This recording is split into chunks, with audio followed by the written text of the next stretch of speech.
ప్రేమ నా దేవుని వాళ్ళారా, దేవుని పరిశుద్ధతను బట్టి చూస్తున్న మీరు అందరికీ కూడా నా హృదయపూర్వకమైన వందనాలు తెలియపరుస్తున్నాను. మీరందరూ కూడా ప్రభునామాన్ని బట్టి పరిపూర్ణంగా ఉన్నారని నమ్ముచున్నాను. ఎందుకంటే ఆయనలో మనమంతా కూడా పరిపూర్ణంగా ఉండి ఆ యొక్క మాటలు మనం నేర్చుకుంటూ ఆయనలో మనమంతా కూడా పరిశుద్ధంగా జీవించాలి. చూద్దామండి ఈ రోజుని కొన్ని నిమిషాలు ప్రభు నామాన్ని బట్టి మాటలు నేర్చుకుందాం. యోహాను సువార్త 3వ అధ్యాయము 3వ వచనానికి వెళ్ళక ముందు పరిచయంగా కొన్ని మాటలు నేను మీకు తెలియపరుస్తున్నాను. నేను పరలోక సంబంధమైన మనిషిని. ఎవరు మాట్లాడుతున్నారంటే యేసుప్రభు గారు మాట్లాడుతున్నారు. ఎవరికి మాట్లాడుతున్నారంటే అక్కడున్న యూదులకి, అలాగే యూదుల అధికారైన నికోదేవునికి, పరిసయ్యుడు ఒకడును. అంటే యూదుల అధికారైన నికోదేము ఎవరంటే పరిసయ్యుడు. ఈ పరిసయ్యులు పునరుద్ధానం ఉన్నదని నమ్ముతారు, సద్దుకాయలు నమ్మరు. వాళ్ళు ఇశ్రాయేలు జనాంగమే. ఇశ్రాయేల్ నుంచి 12 మందిలో నుంచి వచ్చిన ప్రముఖులే. వీళ్ళంతా బాగా తత్వజ్ఞానం తెలిసిన వారు. ఎందుకంటే క్రొత్తగా జన్మించడం అంటే ఈ రోజునే భౌతికంగా మనకు కూడా ప్రభులో సంపూర్ణంగా వస్తే కానీ ఆ విషయాలు మనకు తెలియవు.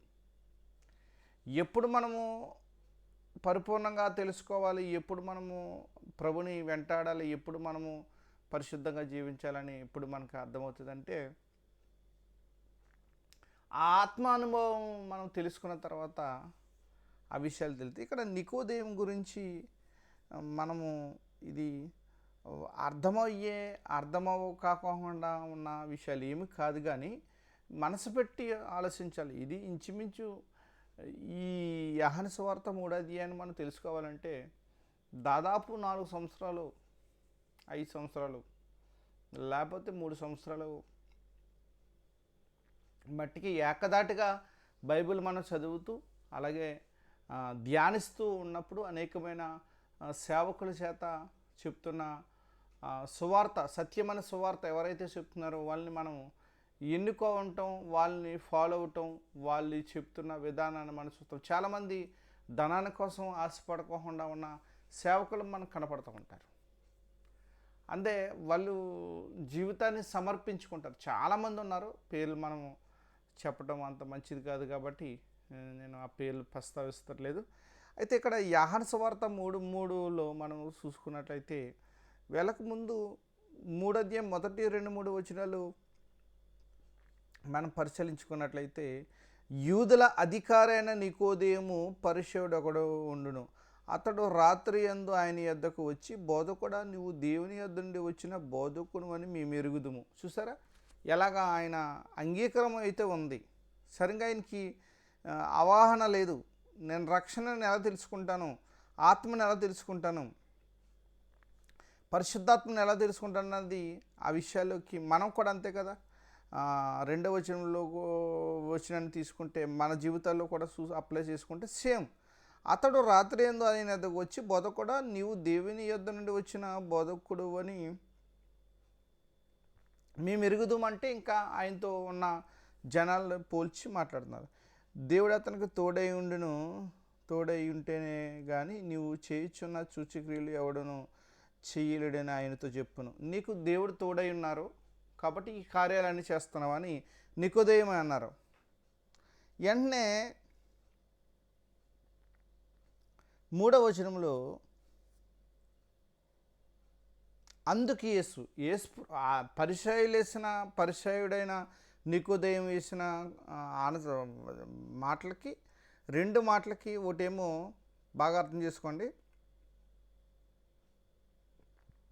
నువ్వు దేవుని యొద్ద నుండి వచ్చిన బోధకుడు అని మేము ఎరుగుదామని ఒకటి వాళ్ళకి తెలిసింది, నువ్వు ఎక్కడి నుంచో వచ్చావు అన్నది వాళ్ళు గ్రహించారు.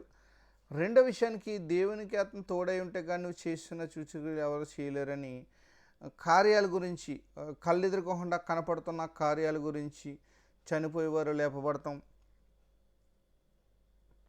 స్వస్థపరచబడటం ఇవన్నీ కూడా యేసుప్రభు గారు చేస్తున్నారు కదా, ఇవన్నీ చూశారు. ఒకటేమో మార్పు చెందుతున్నారన్నది తెలుసుకున్నారు, ఒకటేమో నువ్వు దేవుని యొద్ద వచ్చిన ఒక వ్యక్తిని పంపారు అన్నది వాళ్ళు గ్రహించారు. ఒకటేమో అపోస్తులుడగు యేసుప్రభు గారు, అపోస్తులు అంటే పంపబడుట అన్న విషయాన్ని తెలుసుకున్నారు. రెండో విషయాన్ని ఏంటంటే ఈ సూచక్రియలు భౌతికంగా ఇది మనిషి ఎదుర్కొకుండా చేస్తున్న కార్యాన్ని బట్టి కూడా తెలుసుకున్నారు.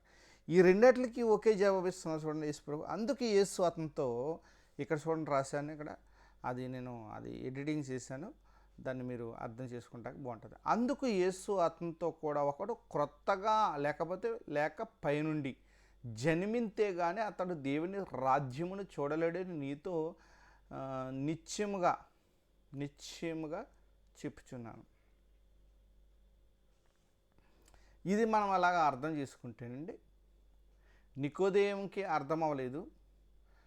ముసలివాడు ఎలాగ మళ్ళీ తల్లి గర్భమందు ఎలా వస్తాడని భౌతికమైన మనుషుల ప్రకారంగా ఆలోచించిన పరిచయుడిగా ఇక్కడ మనం చూస్తున్నాం. కానీ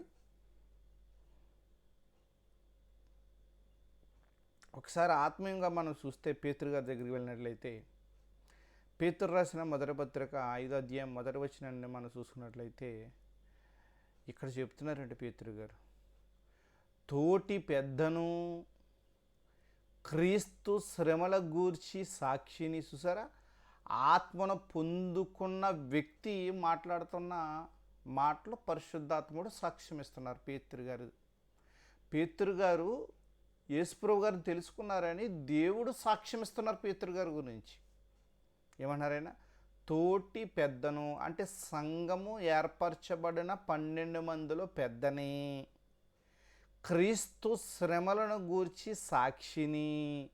నా కల్లారా చూశాను ఆయన చేసిన మహత్కార్యములు, ఆయన చేసిన కార్యాలన్నీ కూడా బయలుపరచబడబోవు మహిమలో పునరుద్ధానములో పాలిభాగస్తు నేను, పాలినవాడైన నేను మీలోని పెద్దలను హెచ్చరించుచున్నాను. తోటి పెద్దనన్నారు, పెద్దలు ఎలా ఉండాలో చెప్తున్నారు అన్నమాట ఆయన. మీలోని పెద్దలను హెచ్చరించుచున్నాడు. అక్కడ ఉన్న పెద్దలు అప్పటికప్పుడు వాళ్ళు తెలుసుకోలేకపోయారు, ఆత్మను తెలుసుకోలేకపోయారు, నికోదేము ఎలా ఉన్నారో అలా తెలుసుకోలేకపోయారు. అపోస్తలుడైన పౌలు గారు కూడా తెలుసుకోలేని వ్యక్తుల కోసం ఎలా అన్నారో చెప్పేసి నేను ముగించేస్తాను. కొంచెమే మనం త్వరగానే కొన్ని విషయాలు మనం తెలుసుకోవాలి. ఏమిటండి, పేతురు గారి గురించి తెలిసిందనుకో, పేతురు గారు ఏ వృత్తి చేశారో అన్నది మీరు మైండ్లో పెట్టుకోవాలి. పేతురు గారి అసలు పేరేంటో సీమోన్ అన్నది గుర్తుపెట్టుకోవాలి. అంతే సింపుల్. ఒక్క పదం తెలిసిందనుకో, రెండో పదం ఆటోమేటిక్గా దాన్ని యాడ్ అయ్యి ఉంటుంది, లేక దానికి అనువతంగా అంటే దాన్ని ఏమంటారు, సంబంధం కలిగి ఉంటుంది. అలా ఏమన్నారో చూసి ముగించుకుందాం. పిలుపులు రాసిన పత్రిక 3:19 చూస్తే, నాశనమే వారి అంతము, వారి కడుపే వారు దేవుడు, వారు తాము సిగ్గుపడవలసిన సంగతులయందు అతిశయపడుచున్నారు, భూసంబంధమైన వాటి మీద అందే మనసు ఉంచుచున్నారు. ఆత్మలను తెలుసుకోలేని వ్యక్తులు, ఆత్మను గ్రహించలేని వ్యక్తులు. ఆత్మను తెలుసుకున్న వ్యక్తి ఎవరు? పేతురు గారు. పేతురు రాసిన మొదటి పత్రిక 2వ పత్రిక మీరు చూసినట్లయితే సాక్ష్యం చెప్తున్నారు ప్రభు గురించి. ఈయనెవరో నికోదేము, ఈయనకి అర్థం అవ్వలేదు ఆత్మ గురించి, పరిశుద్ధాత్మ గురించి అర్థం అవ్వక యేసుప్రభు గారిని ప్రశ్న వేశారు. తర్వాత మీరు 6-5 వచనాల్లో కూడా చూస్తే, యోహాను సువార్త 3:5లో చూస్తే, యేసు ఇట్లనను, ఒకడు నీటి మూలంగాను ఆత్మ మూలంగాను ఎప్పుడైతే రక్షణ కలిగి నువ్వు బాప్తిసం తీసుకుంటావో, ఆ తీసుకున్న వెంటనే ఆత్మ వచ్చి నిన్ను కంటది కిని సంఘంలోకి పెడతాడు. పరిశుద్ధాత్ముడు చంచుకొరువుగా నీకులోకి వచ్చేసి నీలో నివసిస్తారు. పరిశుద్ధాత్ముడు వచ్చారంటే దేవుడు వచ్చేసినట్లే. దేవుడు వచ్చేసారంటే యేసు ద్వారానే ఇవన్నీ జరుగుతున్నాయి. మార్గం ఆయనే, జీవం ఆయనే. ఇవన్నీ ఒకటిపై ఒకటి జరుగుతూ ఉంటుంది మనిషిలో. కానీ ఆత్మయందు నువ్వు జీవించాలి, ఆత్మపరంగా జీవించాలి. నేను నీకు మీకు కనపడకపోయినా పర్లేదు, నా వాయిస్ రావాలి, అక్కడ చూస్తున్న విషయాలు మీకు అర్థమవ్వాలి, మీరు మార్చబడాలి.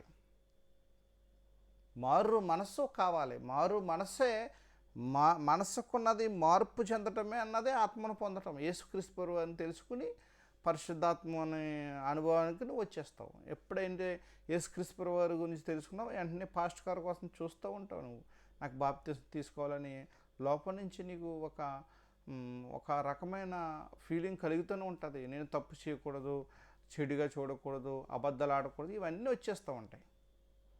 అలా ప్రభుని మనము మహిమపరచాలి. స్టెప్ బై స్టెప్ మనం చూసుకుందాం. ఇంతటితో ఈ మాటలు నేను ముగించాలని ప్రభు సన్నిధిని బట్టి కోరుచున్నాను. దేవుడు ఎన్నో విషయాలు మన పేతురు గారి గురించి చూసాం, తర్వాత ఆత్మలం పొందలేని వారి గురించి చూసాం, తర్వాత నికోదేము గురించి చూసాం. ఇవన్నీ కూడా మనము స్టెప్ బై స్టెప్. నికోదేము ఏంటి? ఆత్మను పొందుకోలేదు. పేతురు గారు ఏంటి? ఆత్మను పొందుకున్నారు, పరిశుద్ధాత్మను పొందుకున్నారు. తర్వాత ఆయన శరీరం కూడా మార్చబడుతుంది, మహిమలో పాలుభాగస్తులు, పెద్దల్ని హెచ్చరిస్తున్నారు.